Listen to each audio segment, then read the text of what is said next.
oncología, biomarcadores. Y vemos que esto es muy útil para el diagnóstico de la enfermedad de Crohn's y especialmente para la colitis ulcerativa. El diagnóstico en este caso endoscópico clínico. Voy a tratar de presentarles a ustedes una revisión de cómo manejamos la colitis ulcerativa moderada a severa, especialmente con diferentes opciones terapéuticas que tenemos. Si hay que mirar cualquier tipo de paciente con colitis ulcerativa después de la historia clínica, al mirar el cuadro global, examino al paciente en el contexto. Creo que yo sé sobre la historia natural de la enfermedad.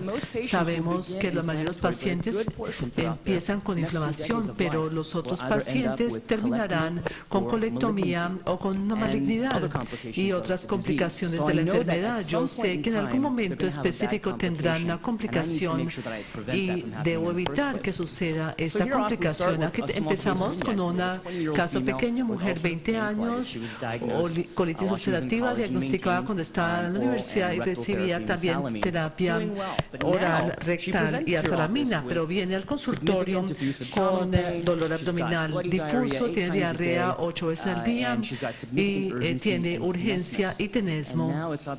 Nosotros tenemos que saber qué debe hacerse en este caso y cómo manejamos esta paciente. Siempre es importante y lo primero que hacemos es hacer una estratificación de la enfermedad y descartar infección. La colonoscopia tratamos de evitarla por el alto riesgo de perforación, especialmente se colocan este tipo de asas en el colon sigmoide, se hace el FLEG, tomamos un par de biopsias, reducimos la insuflación, si se tiene CO2 con agua, también con agua, y descartar, no solamente descartar CMV, citomegalovirus, que tiene un tipo de apariencia en la sigmoidoscopia flexible. También hay que minimizar la insuflación. Hay que hacer una estratificación de la severidad. En cuanto a síntomas, vamos a ver el número de movimientos al día versus la línea base. 20% de enfermedad leve en general. Tenemos 1 o 2 movimientos de evacuación y un poco de sangre, pero no hay síntomas sistémicos, mientras que el severo tendrá más de 5 movimientos al día, además de la línea base, síntomas sistémicos fuertes del 9%, y son un reto estos pacientes. La mayoría, 70%, tendrán esta enfermedad moderada. Aquí tenemos el sistema endoscópico que nos muestra la severidad. A la izquierda tenemos enfermedad leve, glandularidad, algo de edema, pérdida de vasculatura, pero no es severo.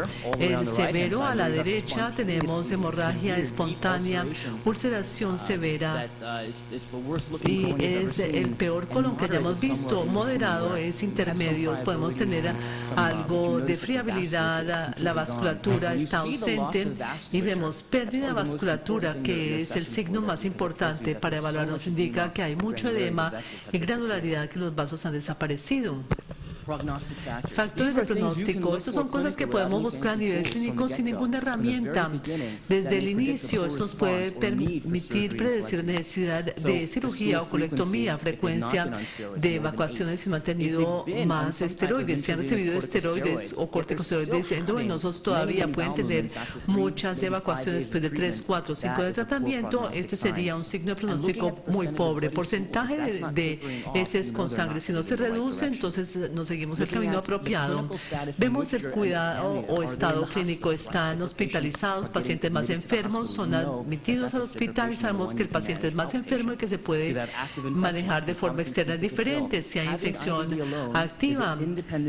Es un factor de riesgo independiente y podemos tener, si hay una prolongación en signos y síntomas de la enfermedad antes de ser diagnosticados con colitis ulcerativa. Cuanto más tengan la enfermedad, hay mayor mayor probabilidad de que sea severa, con exacerbaciones, y ver las lesiones endoscópicas severas que mencionaremos en unos momentos.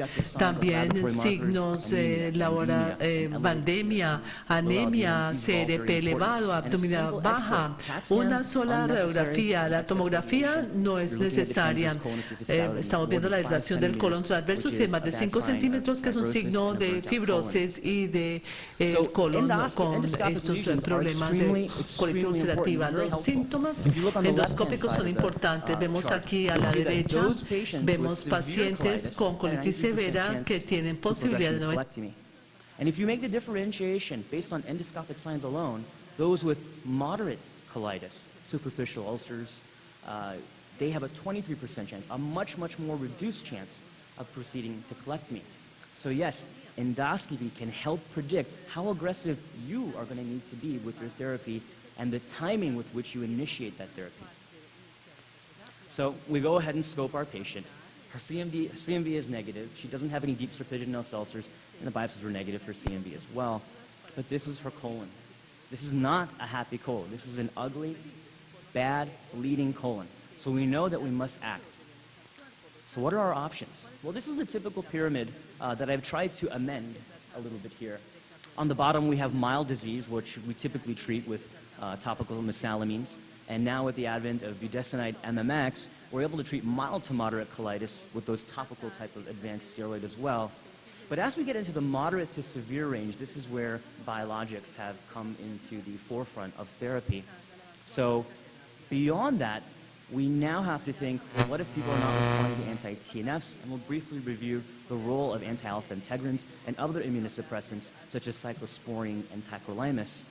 You'll notice, however, that over on the right-hand side, I put immunomodulators almost at multiple points throughout the pyramid, because there's a good evidence to say that you can use this for maintenance of remission in many points of that pyramid.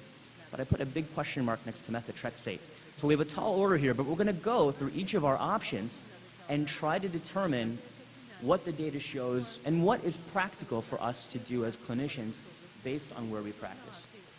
So steroids, surgery, that is a whole other topic in and of itself. And I'll begin by saying, if a patient is flaring and you're having difficulty controlling, you have an early surgical consult, and sometimes a colectomy is the right thing to do, but it's not without complications, and it's obviously not what our patients want.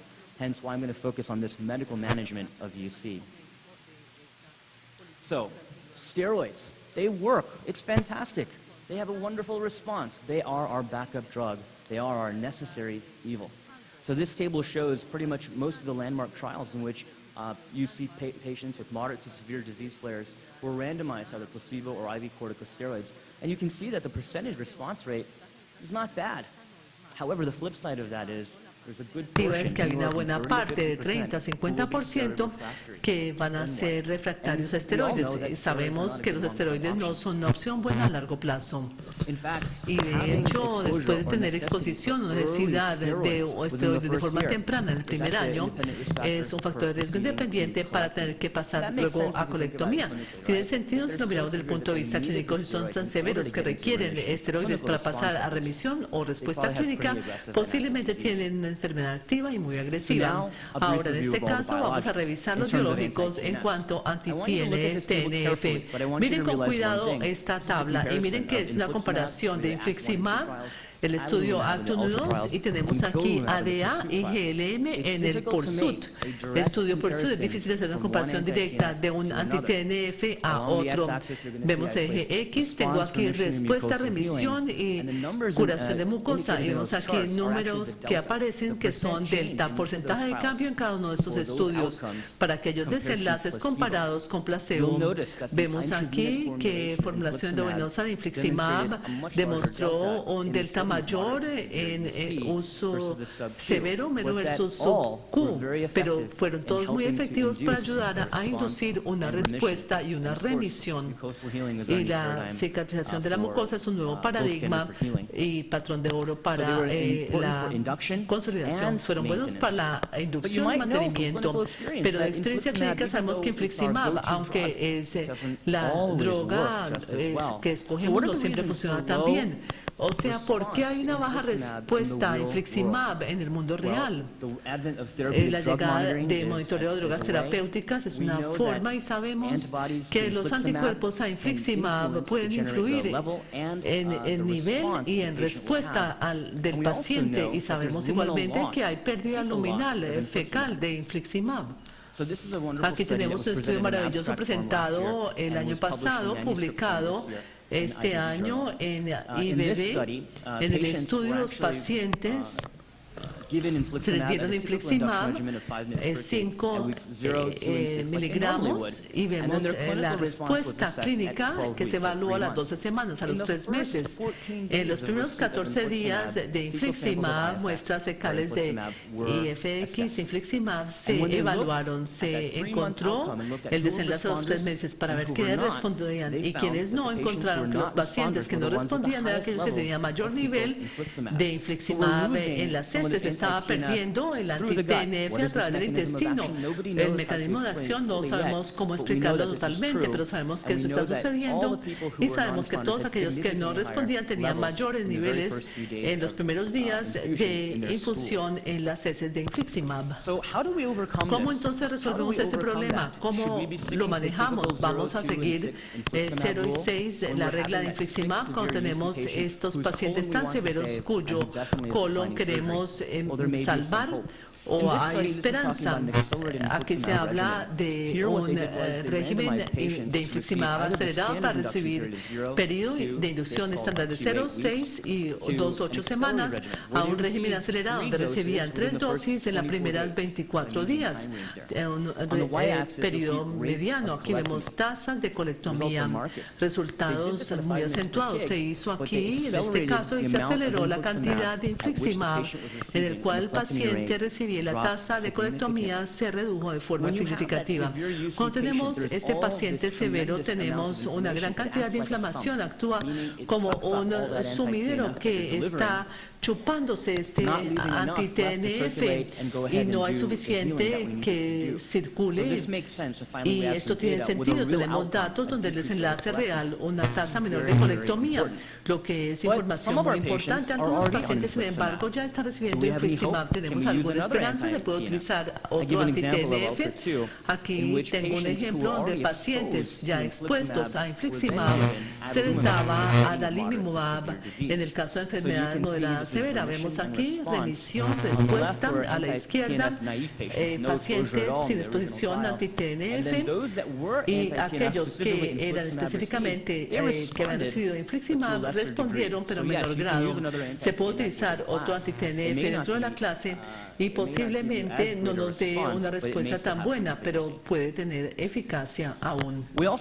También tenemos estudio maravilloso de Panacchioni en España, donde él hizo un estudio similar al SONIC. No es exacto al SONIC, no se puede hacer una analogía perfecta. Se toma aquí enfermedad moderada severa y se le autorizó paciente a recibir a placebo, infliximab y placebo o ambos. Aquí se muestra en este estudio que hubo una mejoría significativa en la remisión y respuesta mejor.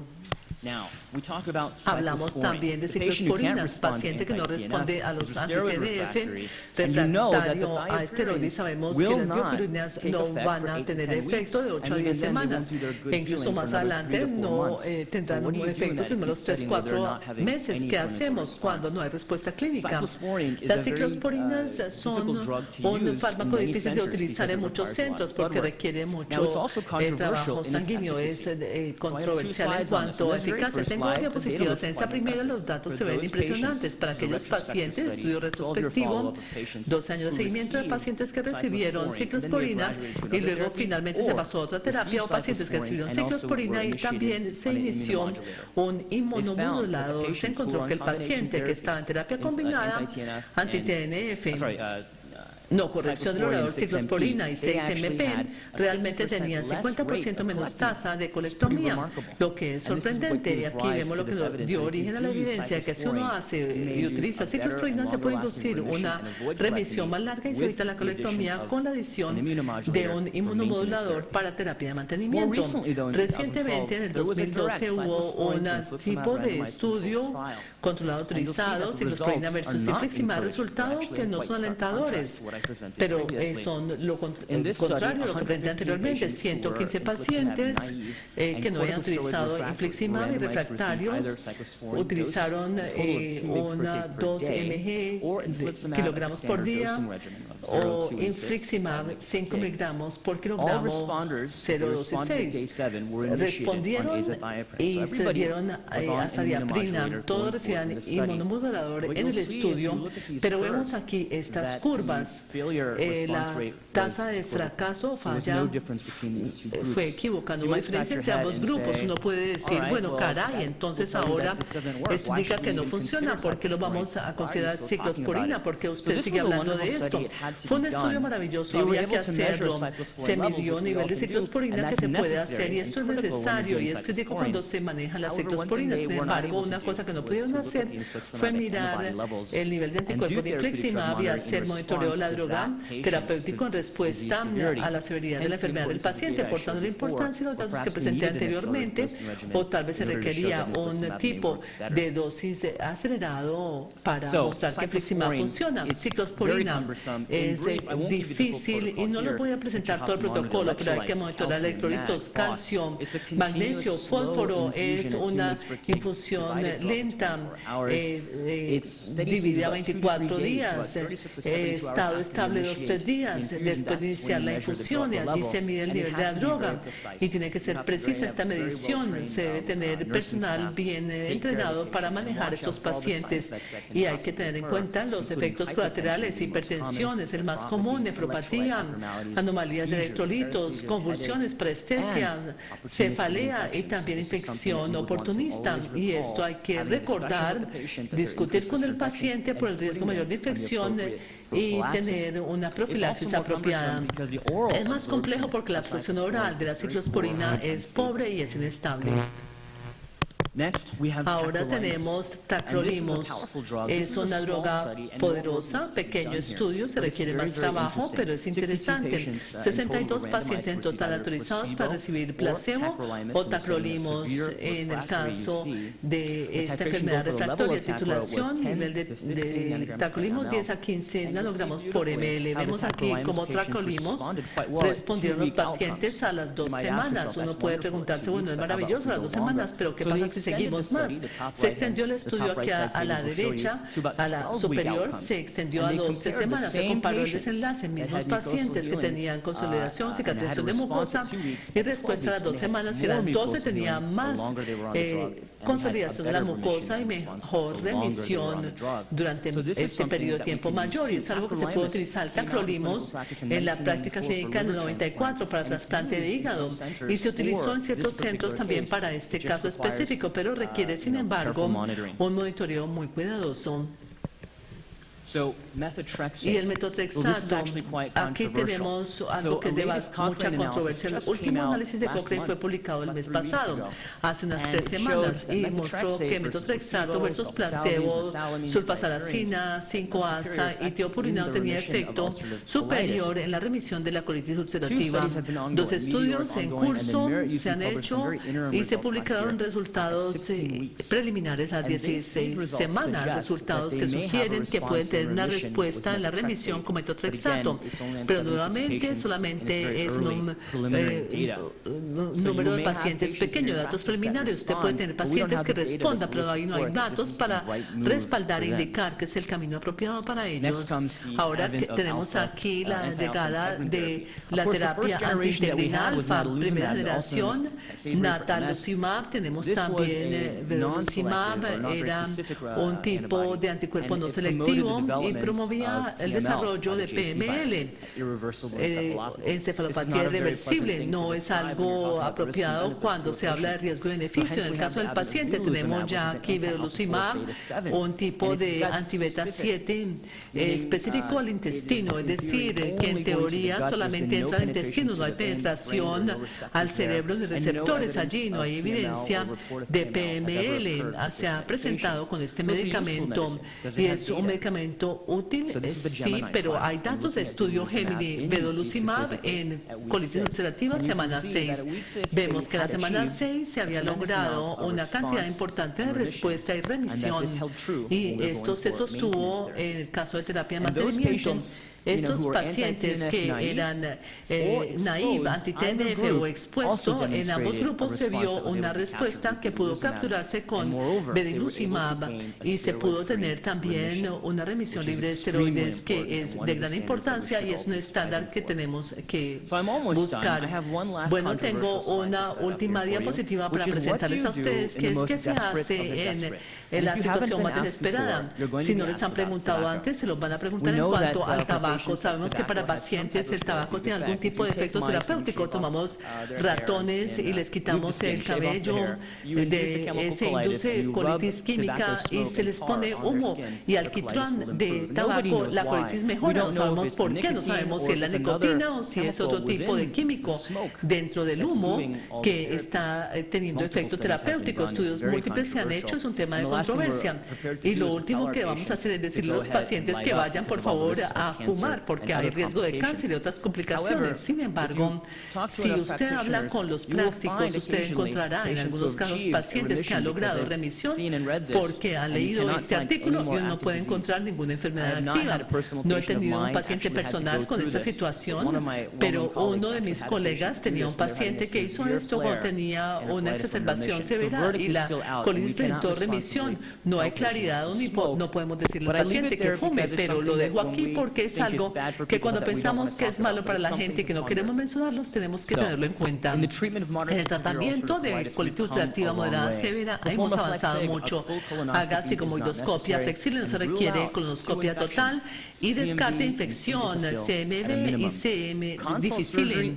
Cirugía, consúltela de forma temprana, evite narcóticos no son apropiados, enmascaran dolor y peritonitis. Si el paciente está hospitalizado y requiere corticosteroide endovenoso y no hay mejoría en el día 3, no más de 5 días, entonces considere pasar a cambiar la terapia o sea más agresivo, especialmente en términos de infliximab y especialmente mide el nivel valle para guiar la dosis y la toma de decisiones. Ciclosporina y tacrolimus pueden ser utilizados, pero en un centro experimentado. Hay que trabajar, educar las enfermeras, las que se encargan de administrar estas drogas para evitar los efectos colaterales y manejar apropiadamente los electrolitos metrodexato. No hay datos aún convincentes, esperamos que eso cambie en el futuro. Y vedolizumab tiene un papel para ayudar a los pacientes en este tipo de terapia. Muchas gracias por su atención. Muchas gracias, doctor Nandi, por su excelente presentación.